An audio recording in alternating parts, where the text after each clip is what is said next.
HBC 한평방송 시청자 여러분, 2026년 6.3 지방선거 군수 예비 후보를 만나 릴레이 인터뷰를 한평방송에서 진행하겠습니다.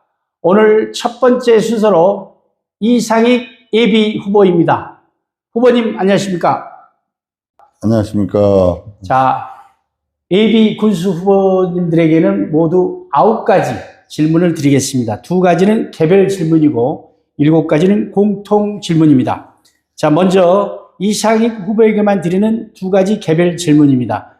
자, 오늘 군수 출마 선언을 하셨는데 우리 군민들에게 먼저 소감을 얘기해 주시겠습니까?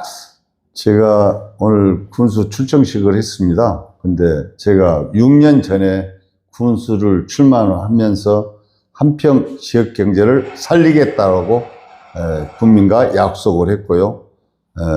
4년 전에는 한평 지역 경제를 더 탄탄하게 만들어 놓겠다고 국민들과 약속을 했습니다. 그 결과 제가 공약했던 공약률 95.1%를 달성하면서 국민들에게 최선을 다해서 봉사하는 행정을 해왔다라고 확신합니다.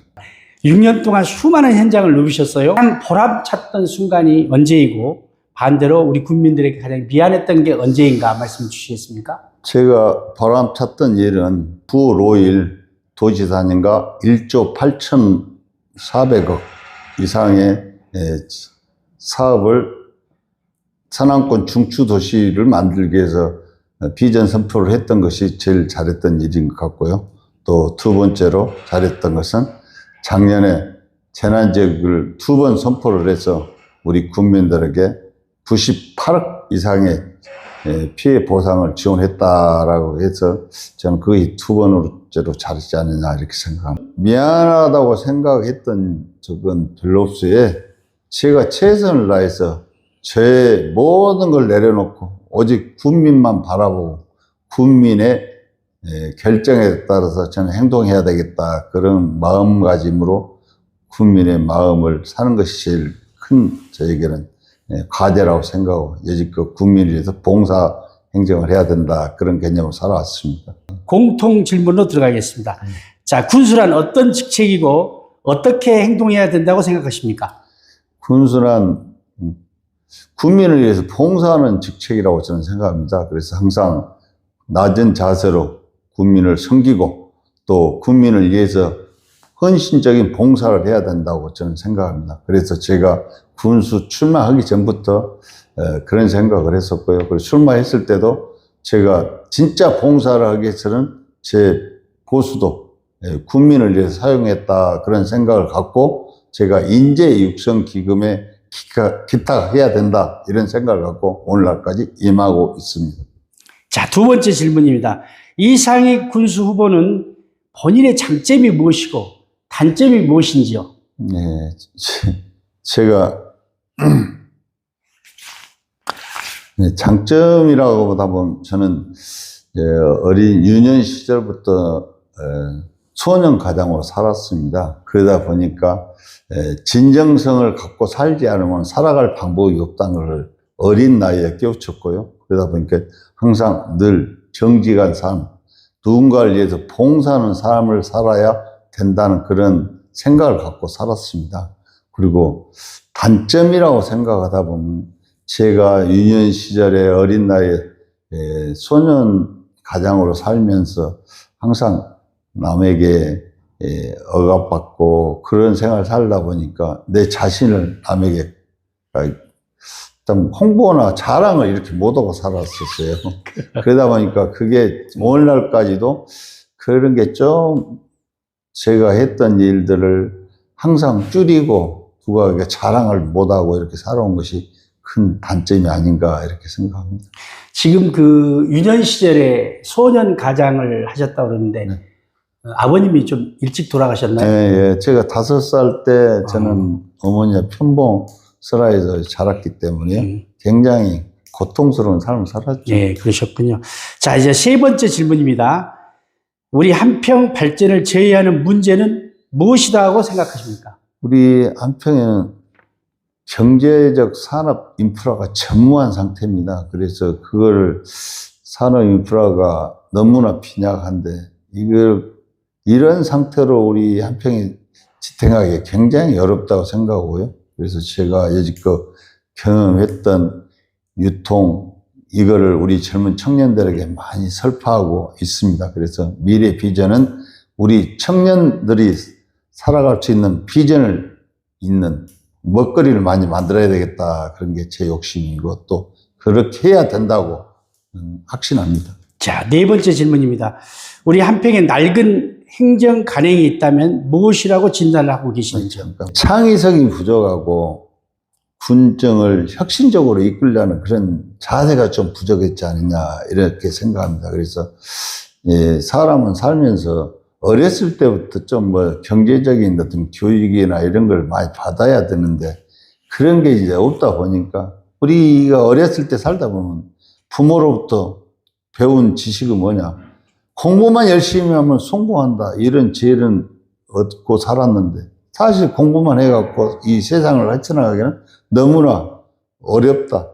그래서 경제 교육하고 병행해서 교육을 시켜야 되지 않을까 이런 생각을 합니다. 그래서 앞으로 우리 한평의 미래 비전은 젊은이들이 살아갈 수 있는 역량을 충분히 키워주는 것이 한평의 미래 비전이 아닌가 이렇게 생각합니다.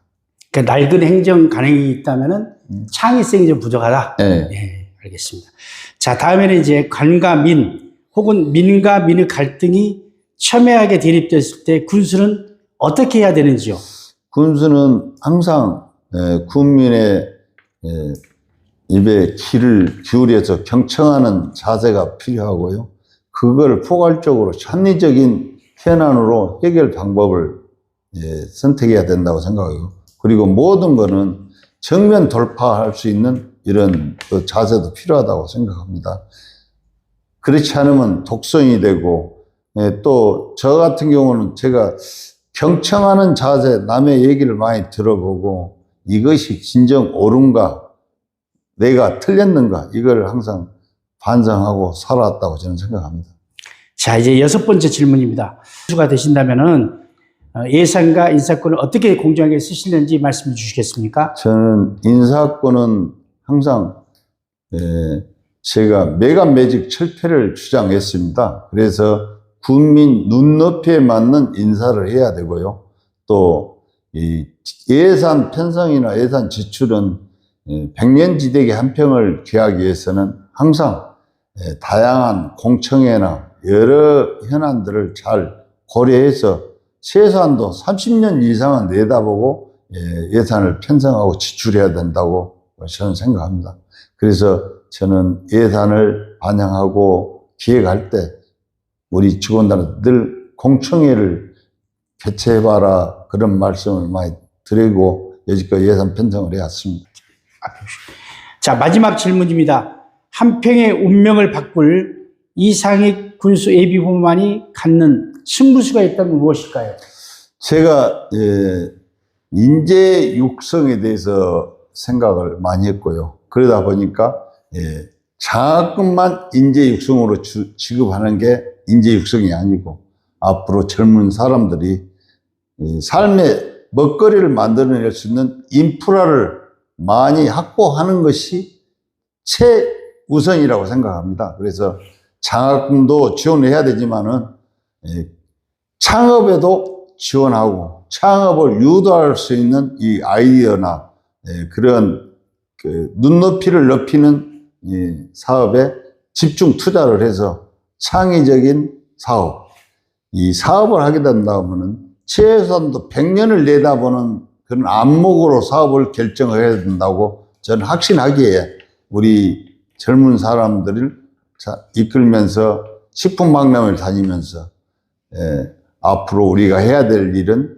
아마존 같은 기업을 꼭 만들어 보자고 우리 젊은 사람들에게 말씀을 했고요. 그 결과 우리 젊은 사람들이 군수님 말씀이 맞습니다. 군수님 지혜로운 생각을 우리는 따르겠습니다. 이런 말씀을 했을 때 저 굉장히 힘이 되고 좋은 에너지가 저에게도 많이 들어온 것 같아요. 그래서 저 열정을 갖고 우리 젊은 사람들이 먹고 살 미래의 먹거리를 꼭 만들어내겠다는 그런 확신이 있습니다. 그래서 열심히 젊은 청년들과 노력하고 협업을 해서 앞으로 한평의 미래 먹거리를 꼭 만들어낼 수 있도록, 아마존 같은 기업을 만들 수 있도록 최선을 다해서 제 힘이 닿는 데까지 노력하겠다는 말씀 드립니다.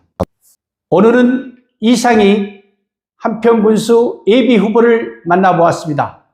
다음에는 이윤행 군수 예비 후보를 만나 릴레이 인터뷰를 진행하도록 하겠습니다. 여러분 감사합니다.